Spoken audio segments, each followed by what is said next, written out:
జయగేశ్వర్ welcome to Telugu Akashvani. ఇది పెళ్ళి రోజు నైట్ అమ్మాయి అబ్బాయి వచ్చినప్పుడు నేను ఇలా ఫ్లవర్స్తో వెల్కమ్ చెప్పాను వాళ్ళకి. ఓన్లీ వాళ్ళు స్పెషల్గా ఫీల్ అవ్వాలని. మా మరదలు తను రావడం మనకి ఎంత హ్యాపీయో కనిపించాలి కదా తనకి. అందుకని నేను ఇలా ఫ్లవర్స్తో వాళ్ళ వెల్కమ్ ప్లాన్ చేశాను. ఆ తర్వాత మా మమ్మీ వాళ్ళకి ఈరవలకలు అనే సాంప్రదాయం ఉంది. ఇక్కడ తెలంగాణలో చాలామందికి ఉంటుంది. ఇది అమ్మాయికి అబ్బాయికి దిష్టి తీసే సాంప్రదాయం.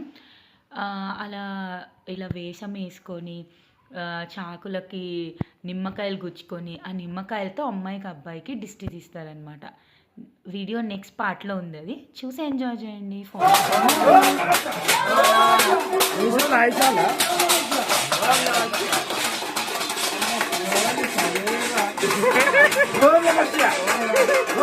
Bueno, mira ya.